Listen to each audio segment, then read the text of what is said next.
안녕하세요. 노블리안 치과 대표원장 치과 전문의 이효진입니다. 턱이 아프다고 치과를 찾으시는 환자분들은 첫째, 입이 안 벌어져요.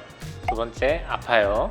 세 번째, 턱에서 소리가 나요. 이 세 가지 증상으로 치과를 많이 찾으시는데요. 이 세 가지 증상 및 치료법에 대해서 오늘 말씀드리겠습니다. 턱관절 관련 증상으로 치과를 찾으시는 경우 축두하악 장애 분석 검사를 하게 됩니다.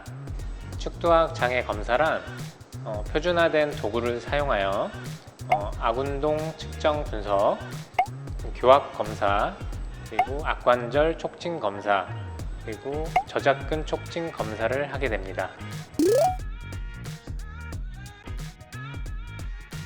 환자분들이 턱이 불편하다고 오시면 크게 두 가지가 원인인데요. 첫 번째는 정말로 턱관절에 문제가 있는 경우, 두 번째로는 턱과 관련된 우리 저작근에 문제가 있는 경우가 있겠습니다.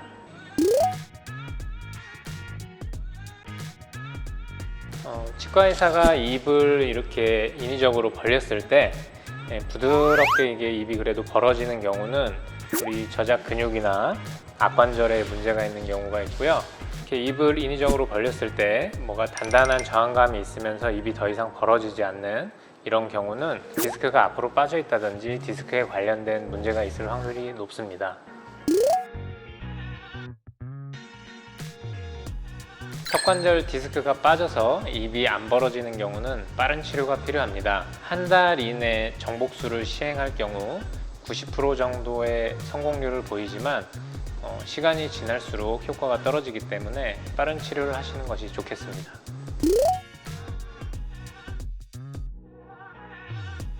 정복수를 시행한 이후에는 분리치료, 그리고 투약치료, 그리고 스플린트 치료가 필요하겠습니다.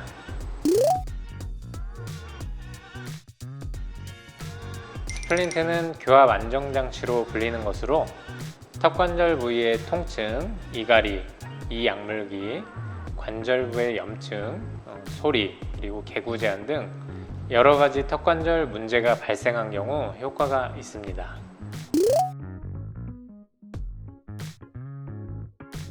소프트한 재질의 스플린트는 교합 변화를 야기하기 때문에 성인에서는 쓰지 않는 것이 좋으며 딱딱한 스플린트를 쓰시는 것이 좋습니다.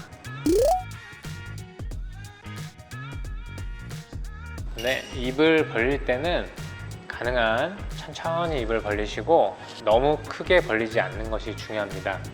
예를 들어서 우리가 식사를 하실 때 상추쌈이나 햄버거처럼 입을 크게 벌려야 되는 음식을 조금 피해 주시고 얇게 좀 잘라서 드시면 될 것 같고요. 과일을 크게 통째로 베어 먹는 행동은 하지 않는 것이 좋겠습니다.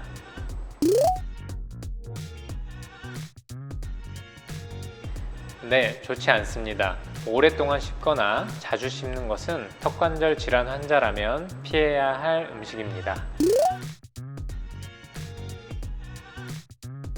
턱을 개거나 이를 악무는 것은 이 관절낭이나 인대가 늘어나거나 여러 가지 문제를 야기할 수 있기 때문에 턱관절 질환 환자가 피해야 할 자세라고 할 수 있겠습니다.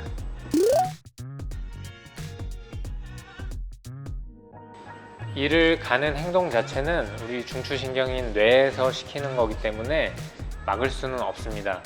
다만 이를 갈므로써 생기는 부작용인 치아의 심한 마모를 막을 수 있는 장치가 필요한데요. 이것이 아까 말씀드린 그 스플린트라고 하겠습니다. 주무시기 전에 스플린트를 끼게 되시면 치아 대신 보호장치인 스플린트가 마모되게 되어 치아를 보호할 수 있겠습니다. 턱관절 치료는 이를 정확하게 진단할 수 있고 정확하게 치료할 수 있는 치과에서 받으시길 추천드립니다. 입이 벌어지지 않는 경우 가능한 빠른 치료가 필요하기 때문에 빨리 치료를 받으시는 걸 추천드리고 근육 관련 질환도 오래되시면 만성질환이 되기 때문에 빠른 치료가 추천된다고 하겠습니다. 이에 속담처럼 우리가 호미로 막을 것을 가래로 막지 않도록 빨리 치료를 받으시길 추천드립니다. 감사합니다. 노블리안 치과 대표원장 이효진이었습니다.